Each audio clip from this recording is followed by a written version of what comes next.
August 19, 1944. Wehrmacht's headquarters, East Prussia.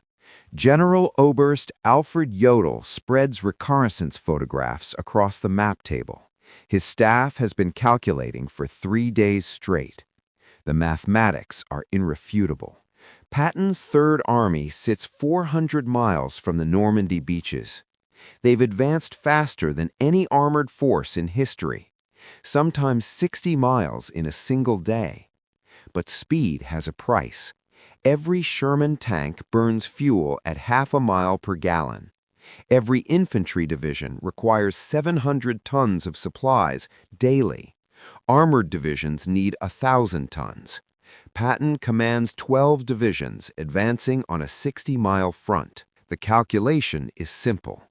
12,000 tons of supplies daily, transported 400 miles over roads the retreating Wehrmacht has systematically destroyed, through a French railway network bombed into rubble, using a port system at Normandy that can barely handle current volumes.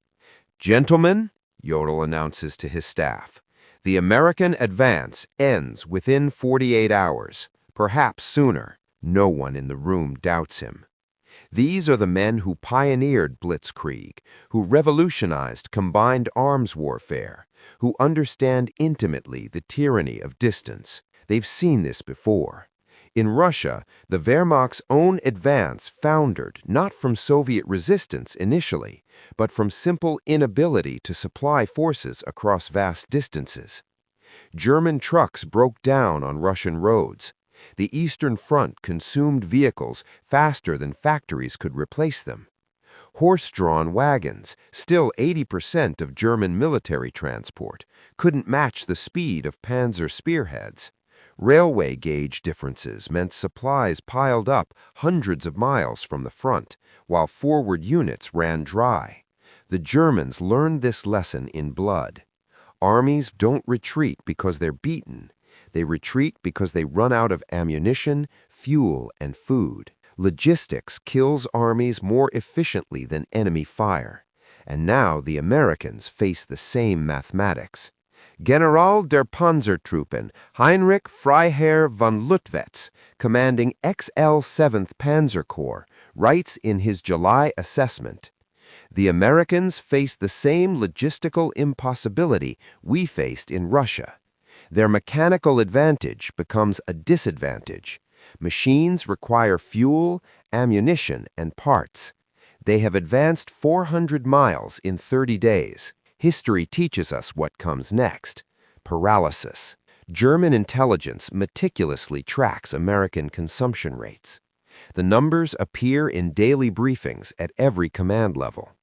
A single Sherman tank, half a mile per gallon on roads. Worse cross-country. A tank destroyer, even less efficient. Self-propelled artillery, fuel hogs that drink gasoline constantly. Multiply by hundreds of vehicles per division.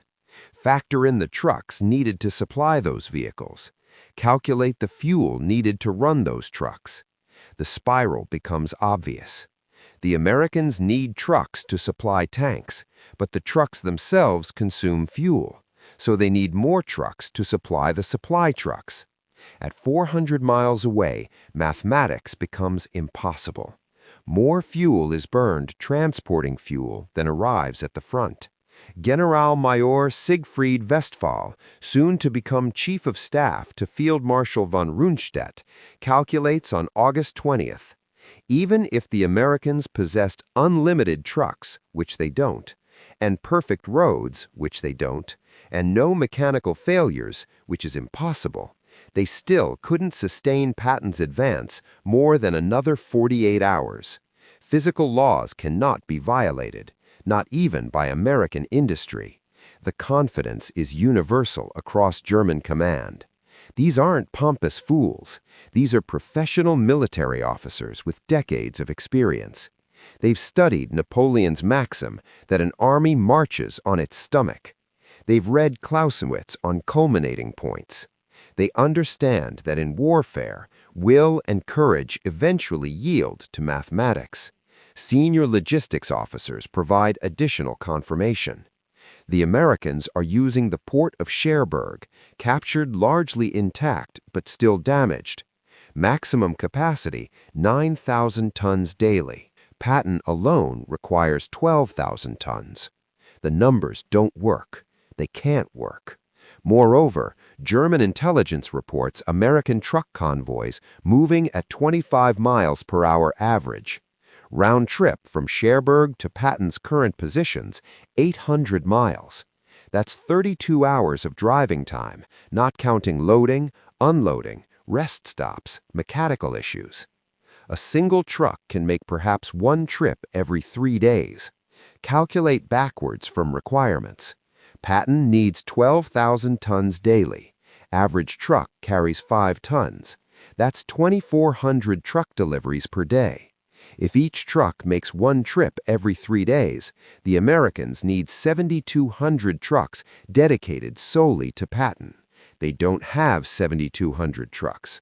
German intelligence estimates American total truck strength in France at perhaps 4,000 vehicles, most needed for other armies, other sectors. The math is irrefutable. Patton stops soon. What the Germans don't know, what they cannot imagine, is that their fundamental assumptions are wrong. Not slightly wrong, catastrophically wrong. The Americans don't have 4,000 trucks in France. They have tens of thousands, and more arrive weekly. But that revelation is still days away. For now, German commanders prepare to exploit the American logistical collapse that must, mathematically, historically, inevitably come within 48 hours. In 48 hours, Patton's tanks will advance another 80 miles. August 25, 1944. A requisitioned French chateau near Laval, 200 miles behind the front lines. Lieutenant Colonel Gordon Loren Ayres of the Motor Transport Service faces a room of skeptical officers. Outside, Patton's spearheads are screaming eastward at speeds that make the maps obsolete within hours. Inside, logistics officers are presenting mathematics that say it can't continue. Traditional supply methods have collapsed. Railway transport bombed into uselessness. Scheduled convoys too slow, too vulnerable. Depot-to-depot distribution. The depots can't keep pace with the advance. Ayres announces the solution. Gentlemen, we're creating a one-way highway from Cherbourg to the front lines. Every vehicle runs 20 hours out of 24. No stopping except for fuel and emergencies. We'll move 12,500 tons daily, minimum. The officers stare. One speaks up. That violates every principle of convoy security, vehicle maintenance, and driver safety. Correct, Ayres replies. The numbers being reported seem impossible by European standards. German logistics officers, trained in military academies, experienced from years of war, run their own calculations. They know what's possible. They've managed supply lines from Poland to Moscow, from Norway to North Africa. A single truck, 5 tons of cargo, moving at 25 miles per hour average, including stops. A round trip of 600 miles requires 24 hours minimum. Therefore, one truck delivers 5 tons every 24 hours. To move 12,500 tons daily requires 2,500 trucks in continuous operation. But trucks need maintenance, refueling, repairs. The availability rate of 70% is optimistic. Therefore, the Americans need at least 3,500 trucks dedicated to this single route. The reconnaissance reports indicate 6,000 trucks. The math doesn't work. Either the reconnaissance is wrong or the Americans have created something unprecedented. Oberst Hans von Luck, commanding Camp Gruppe von Luck, questions American prisoners on September 1st. He asks about their supply system. The prisoners laugh. One corporal from the 4th Armored Division says, "Sir, we got more trucks than you got soldiers, and more trucks coming every week." Von Luck includes this in his intelligence report with a note. The prisoner is either misinformed or the American logistics capacity exceeds our estimates by an order of magnitude. The prisoner isn't misinformed. By September 3rd, the Red Ball Express had delivered 178,000 tons of supplies in 9 days. German logistics officers read the captured American documents and dismiss them as propaganda. No army moves 178,000 tons in 9 days over 300-mile distances. Is mathematically impossible. The documents are accurate, and the Germans are beginning to understand they're not fighting an army. They're fighting an industrial system that treats trucks like ammunition, expendable, replaceable, infinite. The psychological impact begins immediately. German soldiers at the front can hear the trucks all night, every night, endless motors, endless supplies. The sound itself becomes a weapon. The first week's numbers arrive at Wehrmacht intelligence on September 2nd. Analysts review them 3 times, checking for transmission errors or misidentified units. August 25th to August 31st, 1944. 7 days of Red Ball Express operations. Total tonnage delivered, 89,939 tons. Daily average, 12,848 tons. Round-trip distance, 686 miles per truck. Vehicle rotations, 5,958 trucks, making 1.5 complete trips daily. Fuel consumed by the operation itself, 300,000 gallons per day. The analysts send the report up the chain with a notation. These figures appear to be propaganda or represent cumulative totals for all American supply operations in France. They're not propaganda. They're actual Red Ball numbers, and they're about to get bigger. By September 5th, the Red Ball Express had established a rhythm that German logistics officers considered physically impossible. Convoys depart Cherbourg every 5 minutes. Average convoy size, 67 vehicles. Load per vehicle, 5 tons standard, frequently overloaded to 7 tons. Time to cover 350 miles one way, 14 hours average. Turnaround time at each end, 2 hours for loading or unloading. Number of vehicles in constant motion at any given moment, 5,000. German officers who still rely on horse-drawn wagons for 80% of their transport read these numbers with disbelief. 5,000 trucks moving simultaneously? The Luftwaffe at its peak never managed such coordination with aircraft. But the numbers aren't the most shocking part. It's what happens when the system breaks, because the Red Ball Express breaks constantly. Approximately 1,800 trucks suffer mechanical failures daily, 30% deadline rate. Engines seize, transmissions shatter, axles snap, tires explode. German doctrine says this level of mechanical failure paralyzes an operation. You stop, you repair, you redistribute loads to functional vehicles, you wait. The Americans don't wait. Mobile maintenance units patrol the route every 50 miles. They carry a simple triage system. 15 minutes to fix it or push it off the road. Mechanics don't troubleshoot carefully. They diagnose instantly. Engine problem? Swap the entire engine using a mobile crane. 45 minutes. Transmission gone? Cannibalize parts from 3 other dead trucks. Electrical system fried? Strip the working parts and abandon the chassis. By September 10th, the roadside from Cherbourg to Chartres was littered with over 800 abandoned truck hulks. The Americans treat them like empty shell casings. Fire and forget. Oberst Werner von Hayden, captured near Argentine, tells his interrogators, "We try to repair every vehicle. You discard them. We conserve fuel. You burn it freely. We plan carefully. You improvise constantly. These should be weaknesses. Instead, they're strengths." How? The answer lies in American production capacity. While German factories struggle to build 1,000 trucks monthly for the entire Wehrmacht, American factories produce 50,000. General Motors alone manufactures more trucks in a month than Germany builds in a year. This creates a military philosophy Germans can't comprehend: abundance over efficiency. The fuel situation particularly stuns German observers. The Red Ball Express consumes 300,000 gallons of gasoline daily just for its own operations, more fuel than many German armies receive for all purposes. Yet American fuel never runs short. The secret? Operation Pluto. Pipeline under the ocean. Americans have laid fuel pipelines across the English Channel. By September, fuel flows through underwater pipes German intelligence never detected. Daily capacity, 1 million gallons. Forward fuel dumps are established every 25 miles along the Red Ball route. Tanker trucks run parallel convoy systems. No vehicle waits more than 10 minutes for refueling. The fuel dumps themselves are larger than entire German strategic reserves. General Major Walter Warlimont observes from aerial reconnaissance photographs, the Americans have fuel dumps larger than our entire strategic reserves.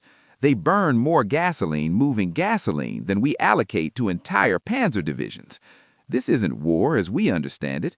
This is industrial overflow. The innovation extends beyond vehicles and fuel.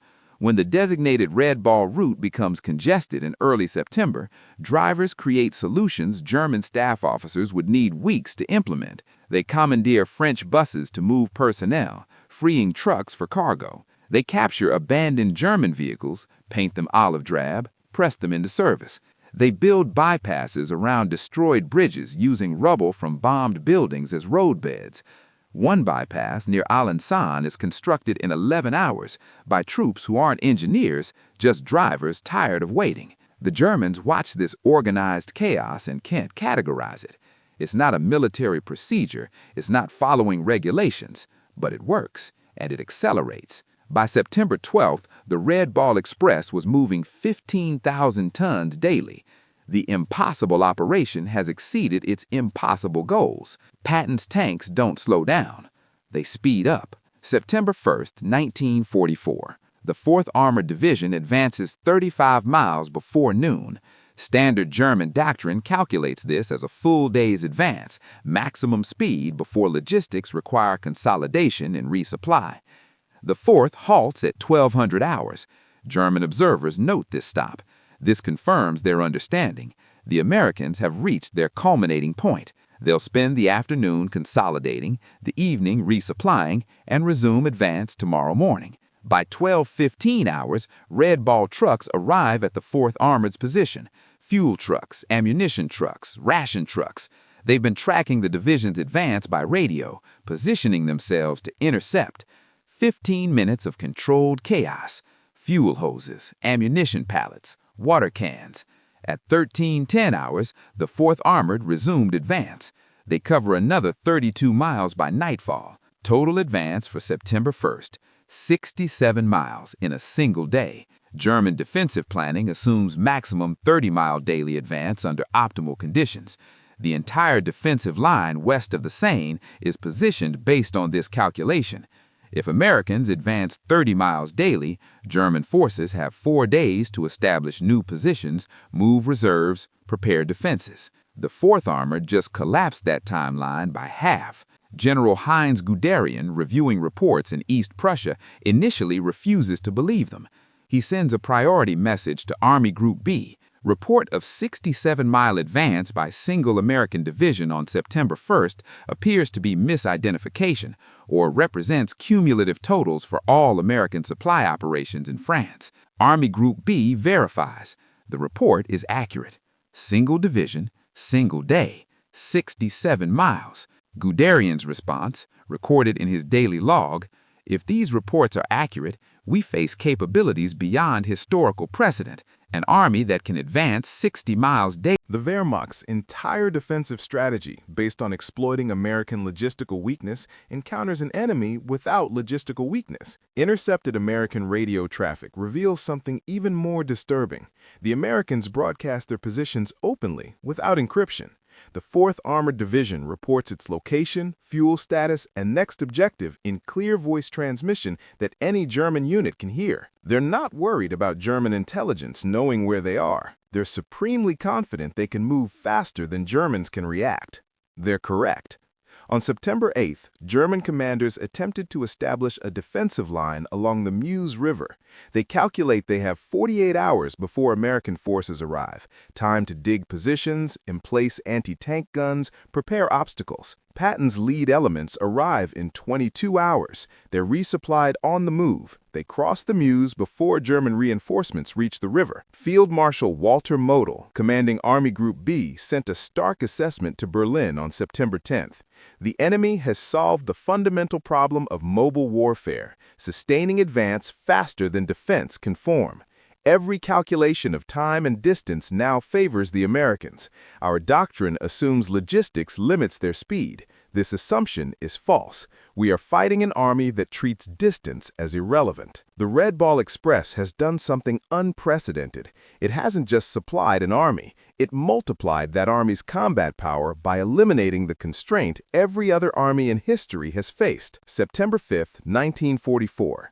Wehrmacht intelligence completes its comprehensive assessment of American logistical capabilities. The report is 47 pages. The conclusions shatter every assumption German military planning has relied upon. The document opens with a statement unprecedented in German military intelligence. Previous assessments of American logistical capacity were incorrect by a factor of 10. The analysts detail what they've observed. The Americans operate 5,958 trucks on a single route. They move 12,500 tons daily over 400-mile distances. They accept 30% mechanical failure rates and simply overwhelm the losses with surplus vehicles. They consume 300,000 gallons of fuel daily just moving supplies and never run short. But the numbers, as staggering as they are, aren't the most disturbing part of the report. The analysts note behavioral patterns that defy German military understanding. American drivers operate on stimulants, benzedrine tablets issued at checkpoints for 48 to 72 hours continuously. This violates every principle of personnel management. Exhausted drivers cause accidents, make errors, and reduce efficiency. Yet the American system functions. More than functions, it accelerates. American units display no camouflage discipline. Trucks painted bright olive drab, easily visible from aircraft. Convoys running with headlights at night, creating light columns visible for 20 kilometers. No dispersal, no concealment, no evasion. This should result in catastrophic losses to air attack. It doesn't, because the Luftwaffe no longer exists as an effective force. The Americans can ignore air defense entirely. They own the sky so completely they don't bother hiding. American mechanical failure rates of 30% daily would cripple any European military. The Germans meticulously maintain vehicles, extend service life, repair rather than replace. The Americans abandon 1,800 trucks daily and don't slow down, because 2,000 replacement trucks arrive weekly. The intelligence report contains a section that amounts to professional despair. The enemy has eliminated the concept of logistics as a limiting factor. Where we calculate supply capacity and plan operations within those limits, the Americans simply increase supply capacity to match operational requirements. When we destroy their trucks, they bring more trucks. When we cut their supply lines, they build new ones overnight. When we calculate they must halt, they accelerate. General Major Siegfried Westphal, now Chief of Staff to Field Marshal von Rundstedt, writes in the margins of his copy, "We are not fighting American soldiers, we are fighting American factories, and factories don't retreat, don't surrender, don't run out of ammunition." Field Marshal Walter Model's assessment is even blunter. On September 8th, he sent a message to Berlin that amounted to an admission of hopelessness. If these observations are accurate, and multiple sources confirm they are, we face not a superior army, but a superior civilization. The Americans make no effort to hide because they don't fear us. They waste resources because they have infinite resources. We cannot defeat this with military tactics. The psychological impact on German forces extends beyond command-level assessments. At the front, soldiers can hear the Red Ball Express operating through the night. Every night, endless motors, endless convoys. A Lancer, common German soldier from the 116th Panzer Division, writes in a letter intercepted by Allied sensors, "We have 3 rounds per rifle and are told to conserve ammunition. Across the lines, we hear their trucks all night bringing millions of rounds. We know how this ends." Another captured letter, this from an NCO in the 2nd Panzer Division. "The sound of their motors never stops. Day and night, night and day. We count the hours between our supply trucks. They count the minutes. This is what defeat sounds like. The sound itself becomes psychological warfare more effective than any propaganda broadcast. German units report hearing ghost convoys during quiet periods, the psychological echo of endless motors creating auditory hallucinations in exhausted defenders. American psychological warfare units recognize this and exploit it. They begin broadcasting recorded truck engine sounds toward German lines when actual convoys aren't present. German units report these phantom convoys as real in their intelligence summaries. On September 12th, desperate German commanders attempt to create their own version of the Red Ball Express. The orders go out: commandeer all available trucks, establish priority routes, maintain continuous movement. The effort fails within 48 hours. German drivers can't maintain American speeds. They lack the stimulants, the rotation schedules, the redundancy. German mechanics can't repair American style. They lack the spare parts, the replacement vehicles, the philosophy of abandonment. German fuel supplies can't sustain the consumption. They lack the pipelines, the reserves, the tanker trucks. Most fundamentally, Germans can't replicate the American attitude of unlimited resources. Every German officer has spent years managing scarcity, conserving fuel, rationing ammunition, preserving vehicles. You can't just decide to operate like Americans when your entire military culture is built on conservation. Oberst Hans von Luck, commanding a Kampfgruppe in defensive positions, watches American supply convoys through binoculars on September 15th. He later writes, "I counted trucks for an hour. I stopped at 400 because I understood. We ration our last fuel. They bring endless fuel. We conserve our last shells. They bring endless shells." Military skill becomes irrelevant when one side has everything and the other has nothing. Captured German officers begin providing interrogators with a consistent message. Oberst Lieutenant von Montefiore, taken prisoner September 18th. "We knew we'd lost when we understood your supply system. You violate every rule. Waste fuel, abandon vehicles, exhaust drivers, yet succeed through sheer volume. You've industrialized warfare beyond our comprehension." The German General Staff, the finest military minds in Europe, men who revolutionized armored warfare and pioneered modern tactics, have encountered something they cannot counter: American abundance. And the men delivering that abundance are about to pay a price German observers never see. Private Eugene Richardson, 3558th Quartermaster Truck Company, has been driving for 62 hours straight. He's taken benzedrine tablets at every checkpoint. His hands shake on the steering wheel.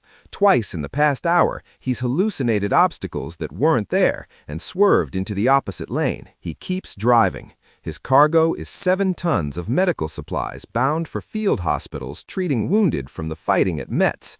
Men are dying while waiting for the morphine, plasma, and bandages in his truck. He delivers the cargo at 0340 hours, September 14th. He sleeps in his truck for 4 hours. At 8 a.m., he's loaded with ammunition and driving back toward the front. This is the human cost German observers never calculate. The Red Ball Express kills approximately 300 drivers during its 82 days of operation, not from enemy action, from exhaustion, mechanical failure, and the simple mathematics of operating 6,000 vehicles at high speed for 20 hours daily. Trucks collide in fog that drivers are too tired to navigate. Vehicles overturn on curves that drivers take too fast because maintaining speed is the only rule that matters. Engines overheat and ignite, burning trucks and drivers both when steering columns jam and doors won't open. Corporal James Red Taylor's truck throws a tire at 45 miles per hour on September 9th. The vehicle flips 3 times. Taylor is thrown clear but suffers 2 broken ribs and a fractured arm. He's treated at a forward aid station for 4 hours, then climbs back into another truck. His company commander tries to send him to a rear hospital. Taylor refuses. "Sir, Patton needs ammunition more than I need rest." He drives for another week before the broken ribs puncture his lung and force evacuation. Staff Sergeant William Alexander, 582nd Quartermaster Truck Company, drives through a German artillery barrage on September 16th. Shells land 50 yards from his truck. Standard procedure: take cover, wait for the barrage to end. Alexander keeps driving. His convoy is on schedule. Technical work. They're operating complex vehicles, performing field maintenance, calculating routes and fuel consumption, solving logistics problems on the move. Lacking initiative? They're creating bypass routes without authorization, developing new convoy procedures without orders, improvising solutions German staff officers require weeks to implement. Requiring supervision? The operation is 75% black drivers, supervised by a tiny percentage of white officers. The drivers supervise themselves. They police their own convoys. They enforce their own standards. And their standards are higher than the official requirements. German prisoners of war, forced to work as laborers loading Red Ball trucks, experience cognitive dissonance that cracks their worldview. They've been taught that black soldiers are subhuman, yet here are black sergeants calculating weight distributions faster than German engineers, speaking better English than German English instructors, treating prisoners fairly despite everything Nazi propaganda predicted. Obergefreiter Klaus Mensing, captured September 11th and assigned to loading duties, writes in a diary later recovered, "The Negro sergeant supervised our work today. He organized 40 prisoners to load 15 trucks in 2 hours. He calculated weight distribution for each vehicle in his head, faster than I could with paper. He spoke to us firmly but fairly. Everything we were taught about racial inferiority is questioned by this one man's competence." By late September, German POW camps contained hundreds of soldiers who worked alongside African-American Red Ball drivers. Their reports circulate. The cognitive dissonance spreads. How does the master race explain being outworked, outthought, and outperformed by men whose ideology claims are inferior? They can't, so the ideology begins to crack. For the African-American drivers, the irony is not lost. Corporal Robert Brooks, 3341 Quartermaster Company, puts it simply in a letter home. Can't vote in Georgia. Can't eat at white lunch counters in Alabama. But in France, I'm driving the truck that keeps Patton moving. I'm proving something here. Every mile proves it. We're as good as anyone, better than most. And after this war, America is going to have to recognize that. The recognition comes slowly. The military didn't fully integrate until 1948, but the Red Ball Express plants seeds. It demonstrates beyond argument that black soldiers, given equipment and opportunity, perform at the highest levels. They're not just defeating Nazi Germany, they're defeating Nazi ideology and American racism, one delivery at a time. But in early September, the Red Ball Express faces a crisis that threatens to prove German predictions correct after all. September 7th, 1944. The Red Ball Express confronts the challenge German planners predicted from the beginning. Patton's Third Army has advanced so far east that even the Red Ball struggles to maintain delivery rates. The round trip now exceeds 700 miles. Drivers who were completing 1.5 trips daily now barely manage 1. Convoy intervals increase from 5 minutes to 15 minutes. Vehicle speeds drop from 35 miles per hour average to 28. Tonnage delivery falls to 9,800 tons daily, still massive, but below requirements. German intelligence detects the strain immediately. Reports flood into Wehrmacht headquarters.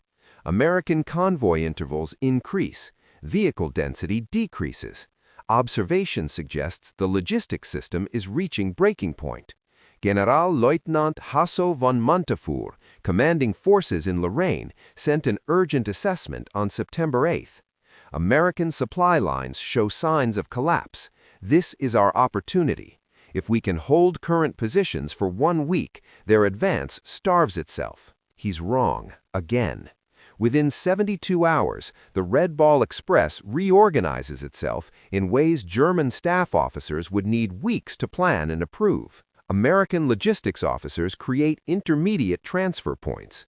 Instead of trucks driving 700 miles round trip, they now drive 350 miles to a central depot, transfer cargo to fresh trucks with fresh drivers, and return. Individual runs cut in half. Turnaround time doubles. Driver rotation systems are implemented. No driver operates more than 20 hours before mandatory 8-hour rest. This seems inefficient, taking experienced drivers off the road, but rested drivers have fewer accidents, maintain higher speeds, make fewer errors. Overall efficiency increases. Forward maintenance spaces are established at the transfer points. Instead of trucks returning to Cherbourg for repairs, they're serviced at intermediate points. Repair time drops from 48 hours average to 12 hours average. Most significantly, the number of assigned trucks doubles. By September 12th, over 12,000 vehicles are operating on Red Ball routes. The system that was straining under 6,000 trucks now operates comfortably with massive redundancy. By September 15th, 1 week after the crisis began, tonnage delivery reached 14,200 tons daily, higher than before the crisis. The challenge that should have halted Patton only made the system stronger. German observers report this to headquarters with notes of desperation. American logistics crisis resolved in 1 week. Their solution: add more trucks. This enemy cannot be stopped by cutting supply lines. They simply build more supply lines. But the ultimate test comes in November. Winter arrived early in 1944. Freezing rain, snow, ice. German military doctrine states categorically that wheeled logistics become impossible below -10 degrees Celsius. Tracked vehicles only. The Red Ball Express, dependent entirely on wheeled trucks, should shut down completely. German commanders wait for the weather to do what their forces couldn't: stop the American advance. November 18, 1944. The temperature drops to -12 degrees Celsius. Ice coats the roads. Visibility drops to 100 meters in snow squalls. The Red Ball convoys continue rolling. Drivers wrap chains on all 6 tires. They pour alcohol into radiators to prevent freezing. They run engines continuously at rest stops because restarting in extreme cold is impossible. They drive at 15 miles per hour instead of 35, but they drive. Speeds drop by half. Accident rates triple. Fuel consumption doubles because of idling engines and increased loads. Tonnage delivery continues at 11,000 tons daily.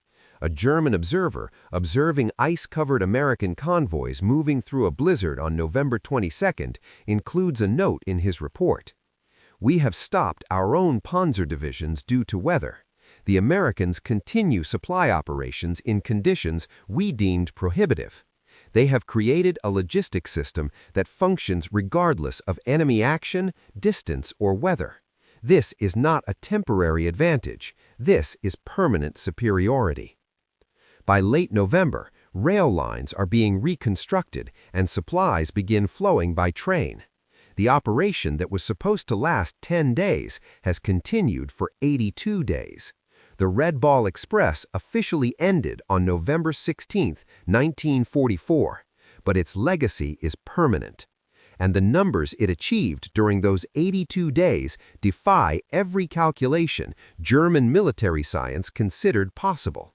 The final accounting reveals an operation that redefined modern warfare. The final statistics of the Red Ball Express, compiled in November 1944, read like fiction to German logistics officers forced to study them in captivity. 82 days of continuous operation. 412,193 tons of supplies delivered. 222 million ton-miles, a measurement of distance multiplied by weight that represents the sheer work accomplished. 5,958 vehicles on average, 7,000 at peak capacity. 23,000 total drivers employed throughout the operation.